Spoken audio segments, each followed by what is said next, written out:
नमस्कार, news state Madhya Pradesh Chhattisgarh में आपका स्वागत है। मैं हूं आपके साथ लोकेंद्र त्यागी। आपके मुद्दे में अब बात छत्तीसगढ़ की, जहां जनसंख्या नियंत्रण कानून को लेकर सीएम भूपेश बघेल ने बीजेपी पर तंज कसा है और कहा है कि जिन्होंने 1977 में इसका विरोध किया था, आज वो कानून बनाने की बात कह रहे हैं। आज चर्चा इसी मसले पर कि छत्तीसगढ़ में जनसंख्या नियंत्रण पर कानून बनाए जाने की क्या जरूरत है या नहीं। क्या जनसंख्या नियंत्रण कानून को आर्थिक और सामाजिक नजरिए की बजाय सियासी और धार्मिक चश्मे से देखा जा रहा है। इस पर बातचीत के लिए कुछ खास मेहमान भी हमारे साथ जुड़ेंगे, लेकिन उससे पहले जरा ये रिपोर्ट देखिए।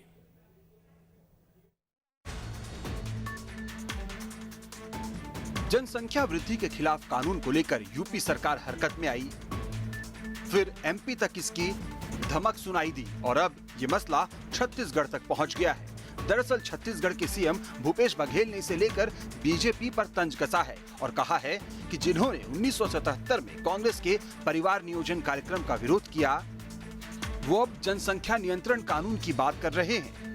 उधर बीजेपी शासित राज्यों में एक के बाद एक 2 चाइल्ड पॉलिसी की मांग तेज होती जा रही है। बहरहाल जनसंख्या वृद्धि पर सियासी ग्राफ का बढ़ना अलग बात है, लेकिन अगर छत्तीसगढ़ के संदर्भ में बात करें तो जनसंख्या बढ़ने का आफ्टर इफेक्ट क्या रहा है, इसे भी समझने की जरूरत है। छत्तीसगढ़ में किसानों की औसत जमीन घटकर 1.23 हेक्टेयर हो गई है। छत्तीसगढ़ में 2500 लोगों पर करीब 1 डॉक्टर है। WHO का मानक 1000 लोगों पर 1 डॉक्टर का है। छत्तीसगढ़ में अस्पतालों में 800 लोगों पर 1 बेड है। छत्तीसगढ़ में 1 लाख आबादी पर करीब 210 पुलिसकर्मी है। छत्तीसगढ़ में प्रति व्यक्ति आय भी 1,05,089 रुपए से घटकर 1,04,943 रुपए हो गई है। कई इलाकों से रोजगार के लिए पलायन बढ़ा है। बहरहाल जनसंख्या वृद्धि दर को लेकर अगर छत्तीसगढ़ और राष्ट्रीय आंकड़ों की तुलना करें तो 1991 से 2001 के बीच छत्तीसगढ़ में जनसंख्या वृद्धि दर 18.06% रही, जबकि राष्ट्रीय औसत 21.5% का रहा। वहीं 2001 से 2011 के बीच छत्तीसगढ़ में जनसंख्या वृद्धि दर 22.61% रही, जबकि राष्ट्रीय औसत 17.7% रहा। वहीं 2011 से 21 के बीच की अनुमानित वृद्धि दर की बात करें तो छत्तीसगढ़ में ये 15.23%, जबकि राष्ट्रीय स्तर पर 12.5% बताया जा रहा है। इसमें कोई दो राय नहीं कि अन्य राज्यों के मुकाबले छत्तीसगढ़ में अभी जनसंख्या विस्फोट की स्थिति नहीं है, लेकिन सीमित संसाधनों को देखते हुए आने वाले समय के लिए अभी से ठोस नीति अपनाने की जरूरत है। ऐसे में ये जरूरी है कि जनसंख्या नियंत्रण को धार्मिक और सियासी चश्मे के बजाय सामाजिक और आर्थिक नजरिए से देखा जाना चाहिए। Team news state.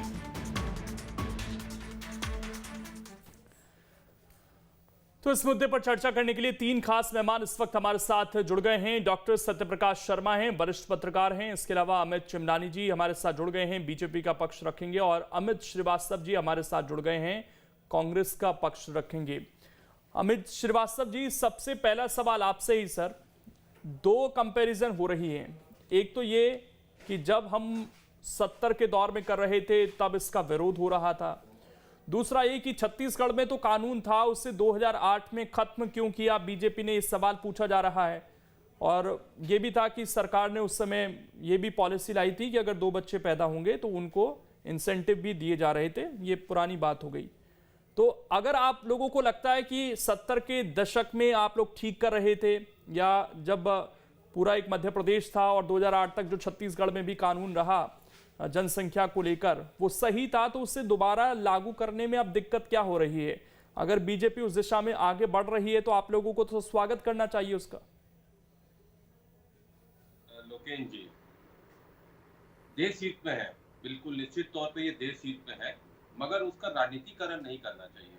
मैं उसके राजनीतिकरण का विरोधी हूँ। और अगर इतनी अच्छी पॉलिसीज अगर यूपी गवर्नमेंट बना रही है तो क्यों नहीं इसे पूरे देश में केंद्र सरकार, क्योंकि बीजेपी की सरकार देश में भी है और यूपी में भी है, तो अगर वो योजनाएं अगर चुनाव के पहले उसको उत्तर प्रदेश में इतनी अच्छी लग रही हैं, तो देश में उसे क्यों लागू अभी तक उन्होंने नहीं किया, ये भी बताना चाहिए। क्यों संसद में अगर वो यूपी में कानून ला रहे हैं अपने विधानसभा में, तो क्यों नहीं लोकसभा और राज्यसभा में उस कानून को लाते हैं ताकि उसकी चर्चा हो जाती।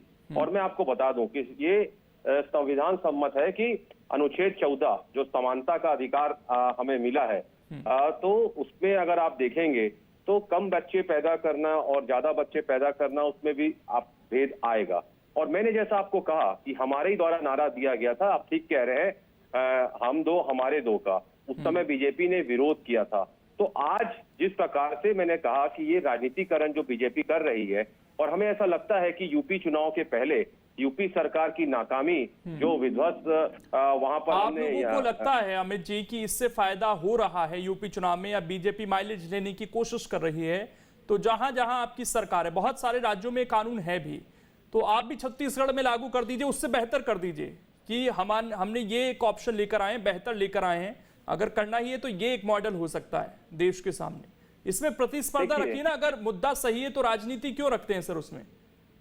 देखिए, छत्तीसगढ़ सरकार को किसी ने मना किया है कानून बनाने से? बिल्कुल भी नहीं। देखिए, ऐसे बहुत से आप अगर देखेंगे निकाय चुनाव में ऐसे प्रावधान हैं निश्चित तौर पे, लेकिन अगर ऐन चुनाव के पहले, जैसा मैंने आपको कहा कि यूपी के वो जो नजारे हमने देखे हैं गंगा में बहती लाशों को, और वहां की सरकार अपनी नाकामी छुपाने के लिए और मोदी जी की जो छवि धूमिल हुई थी उसको छुपाने के लिए, जनता का ध्यान हटाने के लिए, मैंने जैसा कहा गंगा में बहती लाशों को, जो ऑक्सीजन और वेंटिलेटर के लोग तड़पते थे, यूपी में हमने वो दृश्य देखा है, और बढ़ती महंगाई, ये रोजगार की नाकामी, ये सारी चीजों पर अगर आज भाजपा वहां पर जनसंख्या कानून बनाकर सारी चीजों को छुपाना चाहती है। दूसरी बात आपने कही, बहुत अच्छी बात कही, अगर ये अच्छा है तो आप छत्तीसगढ़ में इसे क्यों नहीं लागू कर रहे हैं? निश्चित तौर पे हमने लाया था, जब हमारी सरकार छत्तीसगढ़ जब मध्य प्रदेश में थी तो हमने अपनी उस सरकार में ये लाया था, लेकिन 2008 में पूर्व मुख्यमंत्री रमन सिंह जी ने इसे हटा दिया था। तो ऐसी क्या वजह थी कि उस समय इन्होंने हटाया, और आज वही यूपी में इनकी सरकार और भाजपा की जो सरकार है वो लगातार इसे ला रही है। और आप देखिए, जब हम लाए थे उस समय, मैं आपको बताना चाहूंगा कि देश की जो जनसंख्या थी, जब देश हमारा आजाद हुआ और उसके बाद जो जनसंख्या थी लगभग 35 करोड़ थी, और जब 5 सूत्री कार्यक्रम लाए गए थे उस समय 63 करोड़ जो संख्या थी 75 में। जिस तरीके से चीजें हुई 65-70 के दशक में भी, मैं एक और चीज लोकेन जी, एक चीज और बताना चाहता हूँ कि एक चीज और बताना चाहता हूँ, प्लीज देखिए, 5 सेकंड दीजिए। देखिए, हमारे द्वारा जो उस समय 5 सूत्री कार्यक्रम लाया गया था, वो आज सब देश के सरकारें अपना रही है, चाहे वो जनसंख्या नियंत्रण का हो, और वृक्षारोपण का हो, दहेज प्रथा रोकने का हो, रक्तदान का हो, ये सारी चीजें आज भी प्रासंगिक हैं, आज भी अपनाई जा रही हैं। लेकिन उस समय बीजेपी ने इस सारी चीजों का विरोध किया था। तो ये बीजेपी के लोगों को ये समझना चाहिए कि अपने फायदे और अपने नुकसान के लिए जो ये करते हैं। और आपके अभी चैनल ने बताया कि अगर इतनी अच्छी चीज है तो इसे राष्ट्रीय मिशन क्यों नहीं बीजेपी बनाती। और देखिए, इसका जो आधार बीजेपी ने लिया है वो धार्मिक और राजनीति से अगर वो ले रहे हैं तो वो गलत है। इसका सामाजिक और आर्थिक नीति अगर आप बना के लेते हैं, नहीं, वो तो कह नहीं रहे कि धार्मिक ले रहे हैं, वो तो कहीं नहीं कहा गया उस कानून में भी, लगातार वो ये कह रहे हैं कि आ रहा है। देखिए, धार्मिक एंगल से ना देखा है, एनआरसी में भी देखा है, सारी चीजों में हमने एनआरसी देखा है कि कास्ट, क्रीड और कलर, देखिए जिस प्रकार से हमारे संविधान में हमें अधिकार प्रदत्त है, उसका पूरी तरीके से असम में खिलवाड़ किया गया था। और इसका प्रमाण है कि पूर्व राष्ट्रपति जी का परिवार का नाम अगर एनआरसी से हट जाता कि कास्ट, क्रीड और कलर को देख के एनआरसी भी बनाया गया था, तो हमें एक अंदेशा है। अमित जी, जब कोई मैं लौटूंगा, मैं चिमनानी जी के पास आ रहा हूं। चिमनानी जी, सवाल यह है कि देखिए 2001 से 2011 के जो आंकड़े हैं, राष्ट्रीय औसत से छत्तीसगढ़ में ज्यादा जनसंख्या बढ़ी है। उस समय अगर ये सिचुएशन लग रही थी, आप लोगों की सरकार थी, छत्तीसगढ़ में कानून भी था, तो ऐसी क्या जरूरत थी कि आप लोगों ने उस वक्त उस कानून को हटाने में ज्यादा भलाई समझी? और अब ऐसी क्या जरूरत है कि बीजेपी के तमाम नेता बयान दे रहे हैं, जनसंख्या को लेकर मध्य प्रदेश में मांग उठ रही है, क्या ये छत्तीसगढ़ में भी आप चाहते हैं लागू हो तो किस रूप में हो? और इसका क्या जवाब है कि पीछे क्यों हटाया आप लोगों ने?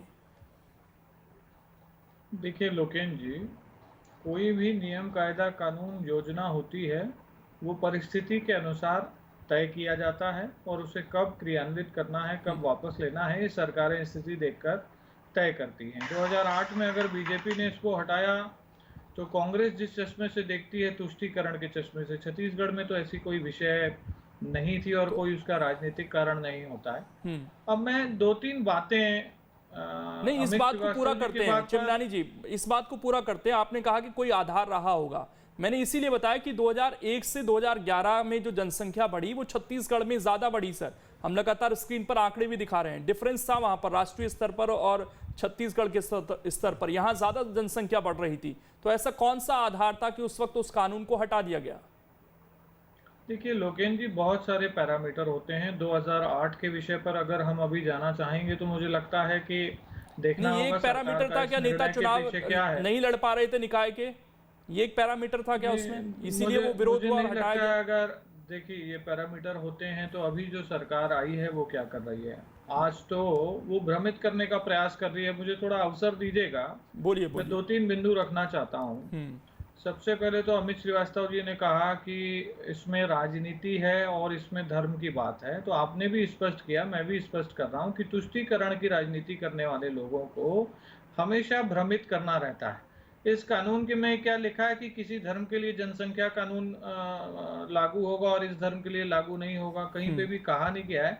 तो कांग्रेस के नेता क्यों जब सत्ता में थे तब भी गलत काम करते थे, अब विपक्ष में है तो भी भ्रमित करते हैं।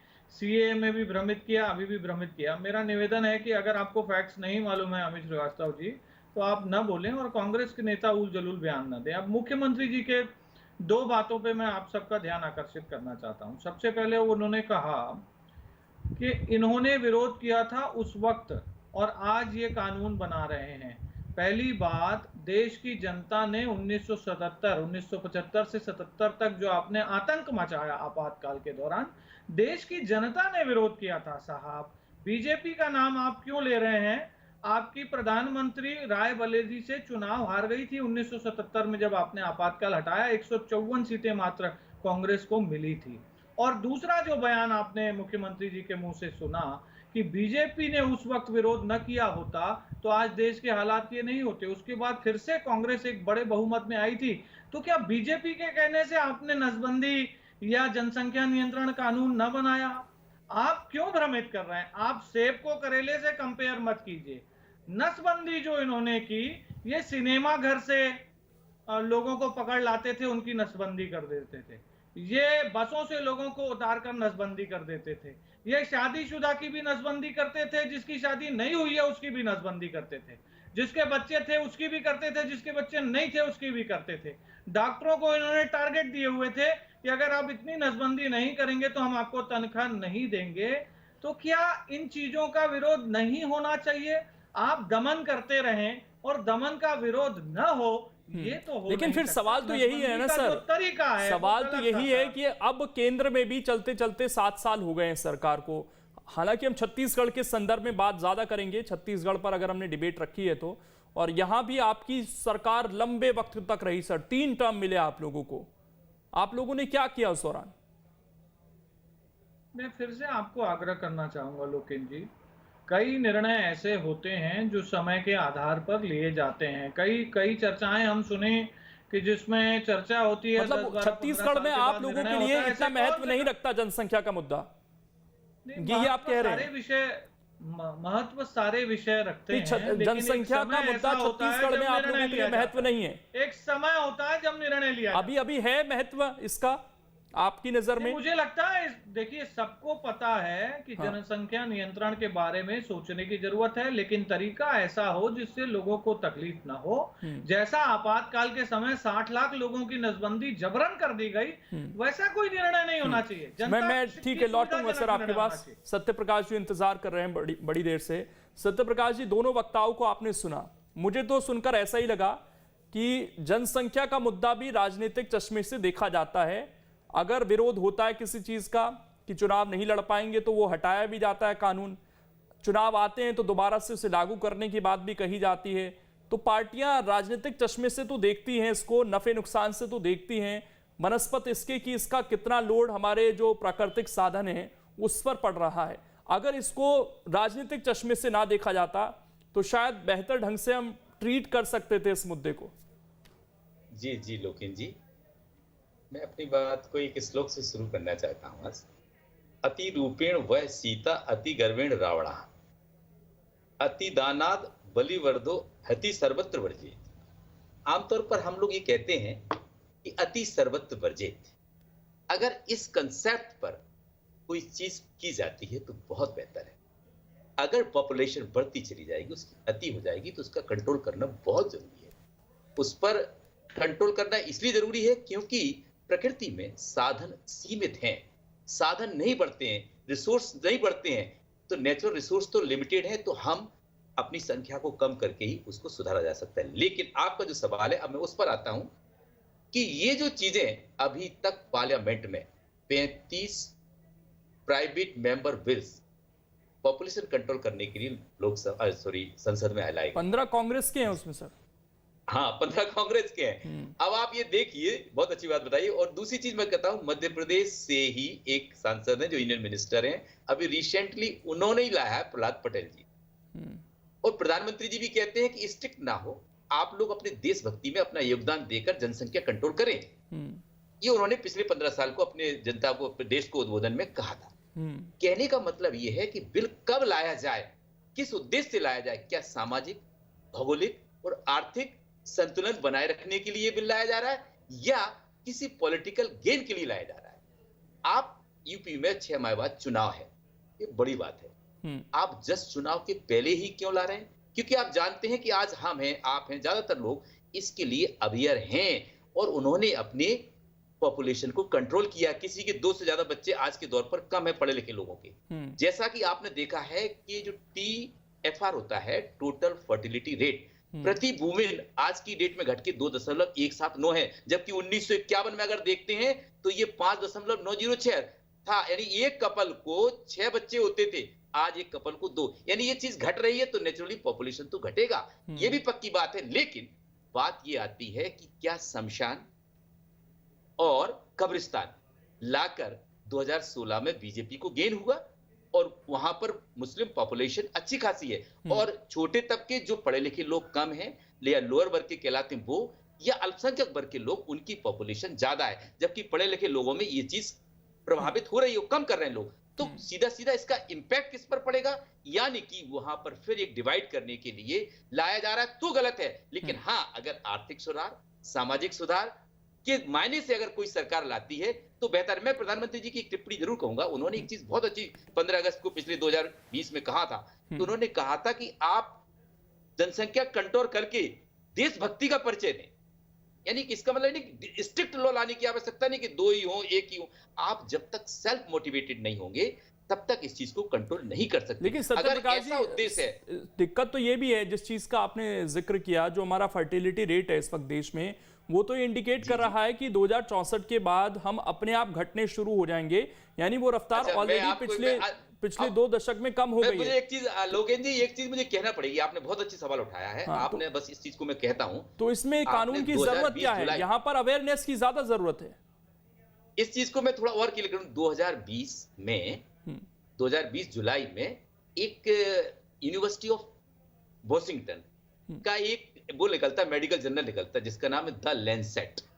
उस लैंसेट की जो रिपोर्ट आई थी उसमें ये कहा था कि 2100 तक जनसंख्या घटकर, भारत के परिप्रेक्ष्य में बोल रहा, उन्होंने तो पूरी विश्व की कैलकुलेट की थी। उन्होंने कहा था कि ये 1 करोड़ यानी 1 बिलियन रह जाएगी, यानी 36 करोड़ घट जाएगी। तो इसका मतलब क्या, फिर इसकी आवश्यकता क्या है? लेकिन मेरा कहने का मतलब यही है, 69 के दशक में जब कांग्रेस इस चीज को लाई तो उन्होंने अच्छा स्टेप लिया था, लेकिन वो स्टेप क्यों गड़बड़ हो गया? क्योंकि उस समय इमरजेंसी था, इमरजेंसी और ये दोनों चीज, और एक स्ट्रिक्ट कानून लाए थे, जिसके कारण इतना बुरा असर पड़ा कि कांग्रेस को उस समय हार का सामना करना पड़ा था। उसके पीछे एक भी ये बड़ा कारण था, क्योंकि लोगों में एक भय व्याप्त था, घरों से उठाकर ले जाते थे, काम करने वालों को ले जाते थे, किसानों को उठा के ले जाते थे। ऐसा इसका रूप नहीं होना चाहिए। मेरा मतलब ये है, एक अवेयरनेस लाना चाहिए जिससे लोग स्वयं आए। जैसे पढ़े लिखे लोगों ने, आपने देखा हुआ कि पढ़े लिखे लोगों में लोग कम हो रहे हैं, तो लोग पढ़े लिखे लोग हैं तो कंट्रासेप्टिव का यूज करना शुरू कर दिया, जो गर्भनिरोधक का यूज कर रहे हैं, तो उससे जनसंख्या कंट्रोल हुई है। ये चीज सरकार को ऐसे नेशनल प्रोग्राम्स लाने चाहिए कि जो कम पढ़े लिखे तबके के लोग। मैं आपको एक चीज और कह के, जैसे कि आपने देखा होगा कृषि को सुधारने के लिए कितने बड़े प्रोग्राम लाए गए देश से, कि आज ग्रामीण क्षेत्र में कृषि, वो भी कम पढ़े लिखे लोग थे, लेकिन उन्होंने कृषि को एडवांस किया और कृषि मुख्य धंधा बनती जा रही इस देश का। तो ऐसे ही इसको आप जो कम पढ़े लिखे लोग हैं या ठीक। ग्रामीण क्षेत्रों में रहते हैं या अल्पसंख्यक या वर्ग विशेष की हैं, उनको मोटिवेट करके देश के लिए, उनके परिवार के लिए ये ठीक। चीज बताकर भी कंट्रोल कर अमित सकते हैं। श्रीवास्तव जी, एक और बात कांग्रेस की तरफ से कही गई है, वो ये है कि हम कोशिश ये करेंगे कि जागरूकता फैलाएं। अब 2.5 साल इस सरकार को हो चुका है, अगर आपके एजेंडे में ये मुद्दा है तो अगले 2.5 साल जागरूक किसे करना है? आपको उन ग्रुप्स को भी टारगेट करना होगा जहां पर ये पॉपुलेशन बढ़ रही है। क्या वो गरीब लोग हैं जहां पॉपुलेशन बढ़ रही है? क्या हमारे ग्रामीण इलाके हैं? शहरी इलाकों में क्या स्थिति है? कोई स्टडी इस पर छत्तीसगढ़ में की जा रही है? आदिवासी इलाकों का क्या हाल है? ताकि आप एक टारगेट को जाकर उस तरीके से जागरूक कर सकें और इस जो परिस्थितियां हैं उनको कंट्रोल कर सकें। कांग्रेस शुरू से ही जनसंख्या नियंत्रण के पक्षधार रही है और निश्चित तौर पे हम लोगों को जागरूक भी कर रहे हैं। और आप देखेंगे जिस प्रकार से मैं आपको बता दूं कि फर्टिलिटी रेट जो अभी सत्यप्रकाश भैया कह रहे थे, अगर आप यूपी का देखते हैं तो कुल प्रजनन 2.7, बिहार का 3.1 है।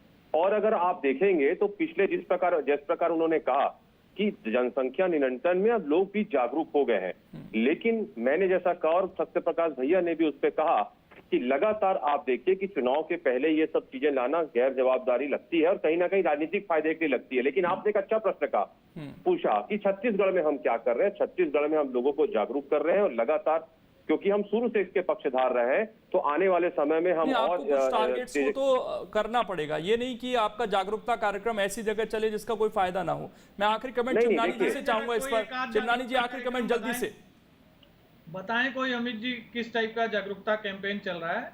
एक भी कोई देखिए, एक्टिविटी इस लोगों दिशा को- में नहीं है। मेरी बात सुन लीजिए। और दूसरा, देखिए यहाँ जैसी तो जिसकी आंकड़े भावना तो वैसे ही कोई उसके इंडिया विचार आएंगे। शरणार्थी आ रहे हैं। देखिए ये कोई राष्ट्रीय समस्या है। आपके जैसे हम एक प्रदेश में नहीं ला रहे, चुनाव के समय नहीं ला रहे।